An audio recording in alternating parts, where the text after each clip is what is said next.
Thanks everyone for joining us. This is Dushin with Seed Voyage, and I'm here with the great Wayne Roberts, food policy expert.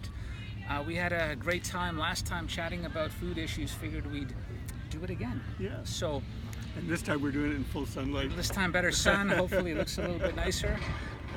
So Wayne, thanks a lot for joining me. Let's jump right in. Last time we had an interesting discussion about the role that food policy might play in backyards. Yeah. Because it seems like much of food policy has been focused on community gardens, farmers markets, local businesses, not so much backyards. Yeah. And I'm wondering if there is a role for food policy to play in encouraging backyards to become ripe sources of urban food, and what that might look like. Well, I have to thank Seed Voyage actually Oh, for okay. introducing me to the importance of making this part of public policy, and I hadn't thought about it for really very much. And that's because of the real bias in food policy is that unlike water or air, which are also essentials of life, food is seen as mainly a private thing, a personal thing. Right. And the only exceptions to that have been food safety, so there's very strict food safety in almost every country in the world. And the other one is wartime, when your enemy nation will try to starve you into submission. So then food is sort of basically conscripted.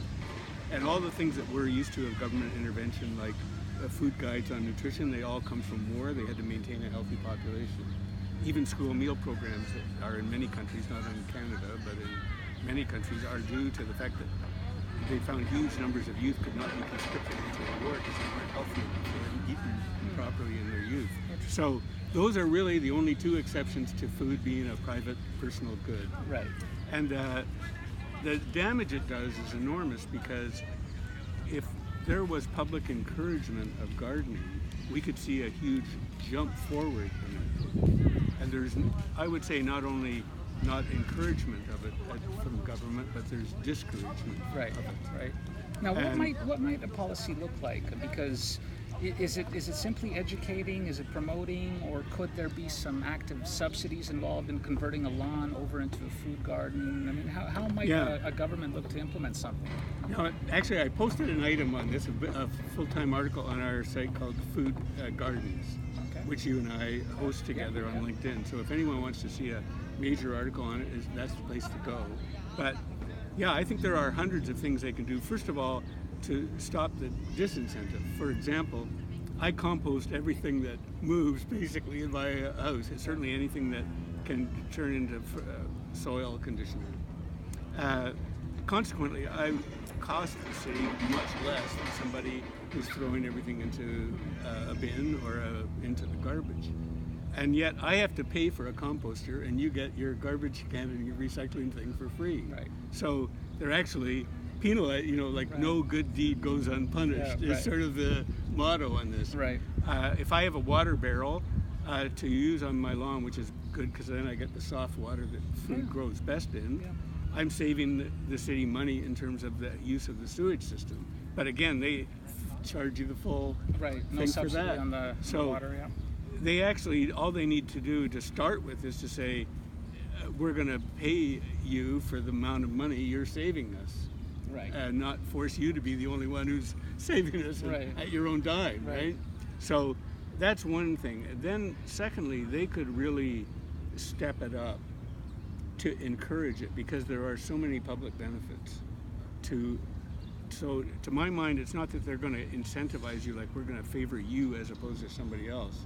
It's that when you garden, even though your intent may be personal, it's going to have so many public benefits. We want to encourage you to garden and to grow more than what you need. So it could be as simple as just educating, enlightening people that there's gardeners all around. They're growing some amazing things, and look at the potential. Yeah, or even if you remember when we were kids, everybody, or often kids would have a lemonade stand, and the police didn't come around and arrest them for selling stuff without a license, and they didn't have to undergo major expensive safety checks. Right. So what almost every state in the United States has what are called cottage industry laws. So for example, if you invite 30 people over for dinner, nobody's going to come and inspect it. It's a private dinner. Right. And so if you're selling to less than 30 people, should be the same approximate standard. Right. And instead, what you often find is it costs thousands and thousands of dollars to get registered as a small business, as if you are opening a corner store that's going to be selling all day, or a McDonald's franchise or something. And so what cottage industries do is they adjust the amount of regulation to the amount of customers and the amount of risk that's at play. And that's a hot topic now with the gig economy, right? With your Absolutely. Ubers and Airbnbs. Absolutely. And now people want to so also the reality is, Uber and Airbnb get away with it, but gardeners who want to, process some product and turn it into relish have to go spend thousands of dollars to get registered, right? So it's a real discrepancy in how the law is applied. And I would say not only should they tolerate it, however, they should encourage it. Because what we're going to see in the future is, I think, food security problems that we haven't seen, for the most part, for the past 75 years. Like a flooding could interrupt the food supply.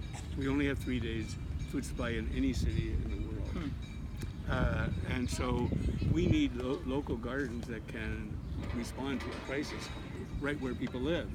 So we want as many of them as possible dispersed evenly throughout the city. So I think cities should give people the equivalent of a bonus or a tax deduction for doing that. Interesting, yeah. And there seems to be some headway in the States, so hopefully we'll get a little bit of movement and progress in Ontario as well. There is that. And also there's green roof laws that are being enacted by cities. They're giving people an incentive to have a green roof because it has so many public benefits. So again, it's private space that has a public benefit. Let's encourage it. It's a very cheap way to get a public benefit, and we should do the same for gardeners. Excellent. Well, this was fun, Wayne. Let me ask you one last thing. So I'm starting to get some foods out there from local seed voyage growers. I've had some tasty snow peas and some cool things. What are you most looking forward to trying?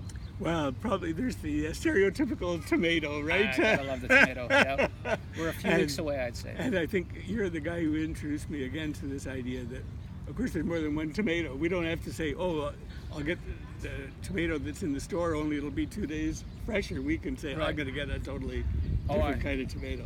Cherokee purple for me, Black Prince. I just had a couple of these odd little tomatillo-sized ones that were odd last night, and they are so fantastic, interesting. Yeah, absolutely. Good. So I'm looking for that. Excellent. All right. Thanks a lot, Wayne. Thanks, everyone, and we will chat with you soon.